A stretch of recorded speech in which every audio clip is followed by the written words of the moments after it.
नबी करीम सल्लल्लाहु अलैहि वसल्लम ने अपने सहाबा से कहा, यमन में एक शख्स है जिसकी दुआ अगर तुम ले सको तो ले लो। उस शख्स ने जिंदगी में कभी नबी करीम सल्लल्लाहु अलैहि वसल्लम का चेहरा नहीं देखा था, फिर भी नबी करीम सल्लल्लाहु अलैहि वसल्लम ने उसका नाम लिया। वो शख्स कौन था? चलिए जानते हैं। यमन के एक गाँव में एक नौजवान रहता था, उवैस करनी। बाप का साया बचपन में ही उठ गया था। घर में थी तो बस एक बूढ़ी बीमार माँ। उवैस दिन में मेहनत मजदूरी करते, रात को अपनी माँ की खिदमत करते और जब सब सो जाते तब वो उठकर नमाज पढ़ते, रोते, अल्लाह से बातें करते। उनके पड़ोसियों को पता भी नहीं था कि ये शख्स कितना बड़ा है। उधर मदीना में नबी सल्लल्लाहु अलैहि वसल्लम ने एक दिन हजरत उमर रदियल्लाहु अन्हु और हजरत अली रदियल्लाहु अन्हु को बुलाया और फरमाया, यमन से एक काफिला आएगा, उसमें एक शख्स होगा उवैस, कबीला मुराद से। उसके जिस्म पर कोढ़ का निशान था। उसने दुआ की, अल्लाह ने शिफा दी। उसकी माँ है, वो उसकी खिदमत करता है। जब वो मिले उससे अपने लिए दुआ मांगना, क्योंकि उसकी दुआ अल्लाह कबूल करता है। सहाबा हैरान हो गए। नबी करीम सल्लल्लाहु अलैहि वसल्लम किसी ऐसे शख्स की तारीफ कर रहे थे जो मदीना आया भी नहीं था।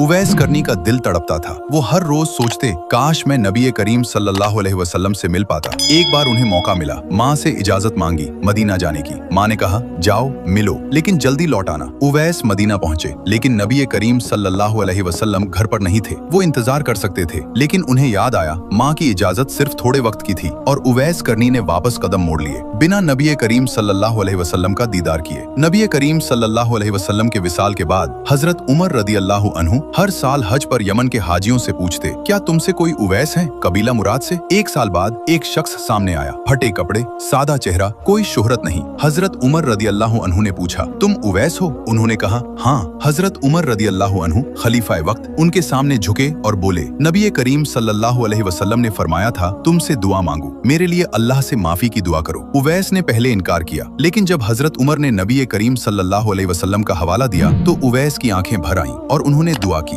हजरत उमर रदियल्लाहु अन्हु ने पूछा, अब कहाँ जाओगे? उवैस बोले, कूफा, जहाँ कोई मुझे नहीं जानता। हजरत उमर ने कहा, मैं तुम्हारे लिए गवर्नर को खत लिखूंगा। उवैस ने मना कर दिया, मुझे लोगों में मशहूर नहीं होना, मैं बस अल्लाह के पास मशहूर रहना चाहता हूँ। उवैस करनी, जिन्होंने कभी नबी करीम सल्लल्लाहु अलैहि वसल्लम का चेहरा नहीं देखा, लेकिन नबी करीम सल्लल्लाहु अलैहि वसल्लम ने उनका नाम लिया, जिन्हें दुनिया नहीं जानती थी, अल्लाह जानता था। सोचो, अगर हम भी अपनी माँ की खिदमत करें, रात को अकेले अल्लाह के सामने रोएं और दुनिया की शोहरत से बेपरवाह रहें, तो शायद हम भी उन लोगों में हो जाएं जिन्हें जमीन नहीं जानती पर आसमान जानता है। अल्लाह हम सब की वालिदा को लंबी उम्र अता फरमाए। कमेंट में अमीन जरूर लिखें और ऐसे ही सच्ची वाकयात सुनने के लिए हमारे चैनल को सब्सक्राइब जरूर करें।